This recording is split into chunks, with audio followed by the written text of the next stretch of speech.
ሰበር ዜና ባለስልጣኑ የስራ መልቀቂያ አስገቡ። በአብይ አህመድ ተሹመው ላለፉት ዓመታት የኢትዮጵያ አየር መንገድ ግሩፕ ዋና ስራ አስፈጻሚ በመሆን ያገለገሉት ኃላፊው እኔ በቃኝ የመንግስትን ውሳኔ እየጠበቅኩ ነው ብለዋል። ተጨማሪውን በቀዳሚነት እናደርሳችኋለን። ሐዋሳ በከባድ ዝናብ ተመታች። የንፋስ ቀላቅሎ የጣለው ዝናብ በሰው ህይወትና ንብረት ላይ አደጋ ማድረሱ ተገልጿል። ጎርፍና ኃይለኛ ንፋስ ከዝናብ ጋር በቀጣይ ቀናቶችም ሊቀጥሉ ይችላሉ ተብሏል። ዝርዝር አለን። ተፈላጊው ሰው በቁጥጥር ስር ዋለ። በበርካታ ወጣቶች ላይ ከባድ ኢሰብአዊ ድርጊት ሲፈጽም የቆየው አደገኛ ህገወጥ የሰው አዘዋዋሪ አድነው ባሻው በቁጥጥር ስር መዋሉ ተሰማ። ፌዴራል ፖሊስ ከኢንተርፖል ጋር ባደረገው ከፍተኛ ክትትል ግለሰቡ በማላይ ሀገር ተይዟል። ዝርዝሩን እናደርሳችኋለን። ይህ በእንዲህ እንዳለ ማላይ ኢትዮጵያ የስደተኞችን ሀገሬን ለቃችሁ ውጡ ማለቷ ተሰማ። ሀገሪቱ ላለፉት 15 ዓመታት በህጋዊ መንገድ ሲኖሩ የነበሩ ኢትዮጵያውያን ስደተኞች ልታባረር መሆኑ ተዘግቧል። ተጨማሪ ያለን ከውጭ በተሰማ ሰበር መረጃ በግብጽ ወደብ ላይ የአሜሪካ ንብረት በሆነ የጋዝ ጫኝ መርከብ ላይ የድሮን ጥቃት ተፈጸመ። ተጨማሪ ያለን ጤና ይስጥልን የአዲስ አምባ ሚዲያ ቤተሰቦቻችን ለሰዓቱ የመራረጥናቸውን አዳዲስ ጉዳዮች ይዘን ቀርበናል። ከመረጃዎቹ በፊት ቪዲዮን ላይክ በማድረግ ማድመጥ እንድትጀምሩ እየጋበዝን በቀጥታ ወደ መረጃዎቹ አለፍን። በቅድሚያ ባለስልጣኑ የስራ መልቀቂያ ደብዳቤ አስገቡ። በአብይ አህመድ ተሹመው ላለፉት ዓመታት የኢትዮጵያ አየር መንገድ ግሩፕ ዋና ስራ አስፈጻሚ በመሆን ያገለገሉት ኃላፊ እኔ በቃኝ የመንግስትን ውሳኔ እየጠበቅኩ ነው ብለዋል።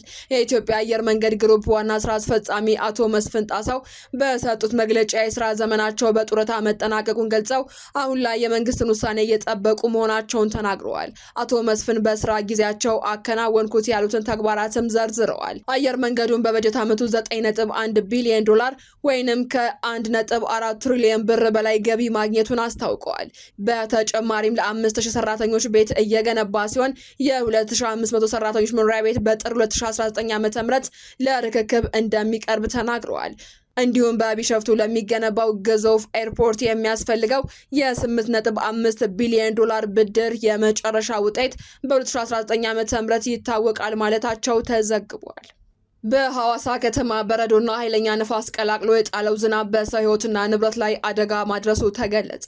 በሐዋሳ ከተማ በትላንትናው ዕለት በጣለው በረዶ የቀላቀለ ከባድ ዝናብና ኃይለኛ ንፋስ ምክንያት በአንዳንድ አካባቢዎች ዛፎችና ኤሌክትሪክ ኃይል ተሸካሚ ምሰሶች የወደቁ ሲሆን በዚህም በሰው ህይወትና በንብረት ላይ ጉዳት መድረሱን የከተማ አስተዳደሩ አስታውቋል። ከተማ አስተዳደሩ በሰው ህይወት ላይ ጉዳት ደርሷል ቢልም በአደጋው ምክንያት የሞቱ ሰዎች ስለመኖራቸው የገለጸው ነገር የለም። በመሰረተ ልማት ላይ በደረሰው ከፍተኛ ውድመት ምክንያቱም በአንዳንድ የከተማዋ ክፍሎች የኤሌክትሪክ አገልግሎት ሙሉ በሙሉ ተቋርጧል ተብሏል። የሐዋሳ ከተማ አስተዳደር በደረሰው አደጋ የተሰማውን ሀዘን በመግለጽ አስቸኳይ እርምጃዎች መውሰድ መጀመሩን አስታውቋል።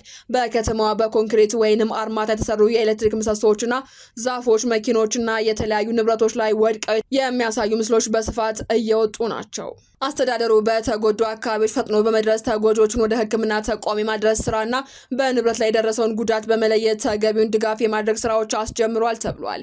አክሎም የተቋረጡ አገልግሎቶችን ለመመለስ አደጋውን ለመቀነስ የሚያስችሉ የቅድመ ጥንቃቄ ስራዎች እየተከናወኑ ይገኛሉ ተብሏል። የኢትዮጵያ ሜትሮሎጂ ኢንስቲትዩት የዝናብ መጠኑ በቀጣዮቹ ቀናት ተጠናክሮ ሊቀጥል እንደሚችል በመጠቆም የከተማ አስተዳደሩ ህብረተሰቡ ከፍተኛ ጥንቃቄ እንዲያደርጉ አሳስቧል። በቀጣዮቹ ቀናት በንፋስ የታጀበ ኃይለኛ ዝናብና የጎርፍ አደጋ ሊከሰት ስለሚችል ህብረተሰቡ ከዛፎች፣ ያረጁ ኤሌክትሪክ ምሰሶዎችና አጥሮች አጠገብ ከመቆም በመራቅ ራሱንና ቤተሰቡን ሊጠብቅ ይገባል ሲልም አሳስቧል።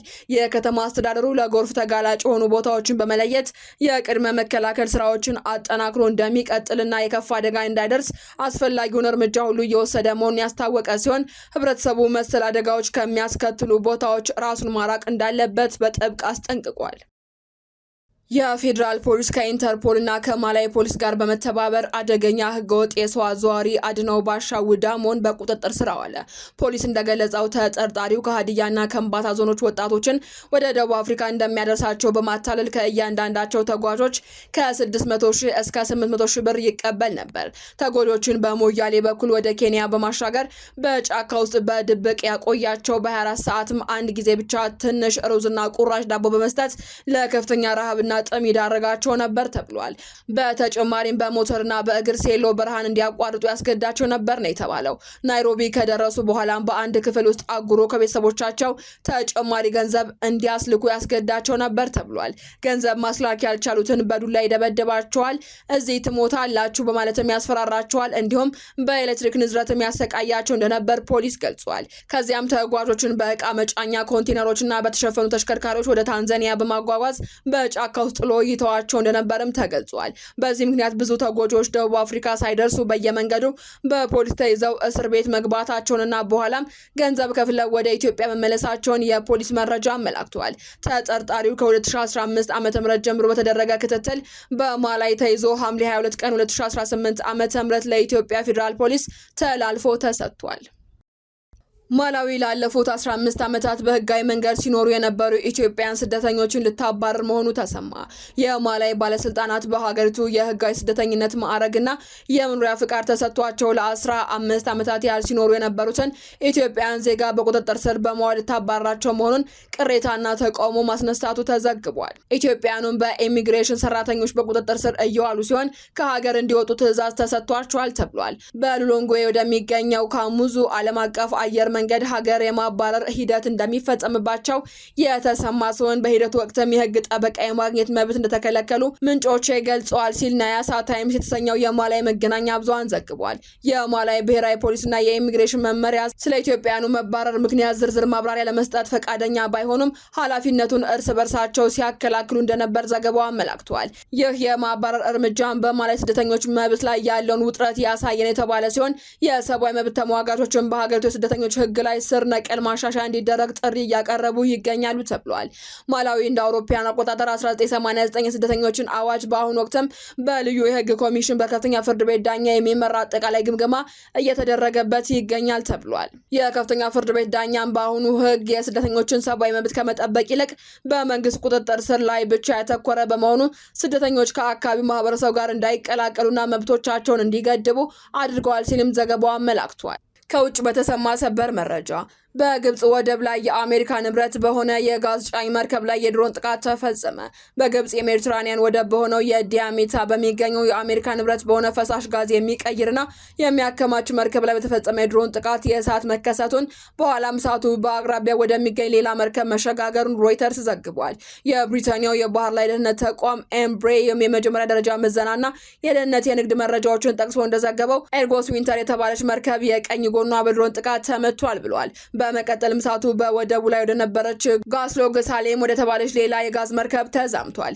በግምት 138250 ኪዩቢክ ሜትር የማከማቸት አቅም ያላት ኤርጎስ ዊንተር መቀመጫው አሜሪካ ለሆነው ኤርጎስ ኢንፍራስትራክቸር የተባለ ኩባንያ ንብረት ስትሆን የቴክኒክ የደህንነትና የንግድ እንቅስቃሴዎቿን የሚመሩት ደግሞ በቪልሄልምስ ሺፕ ማኔጅመንት ነው ተብሏል። መረጃዎቻችን አበቃን። በሰላም ቆዩን።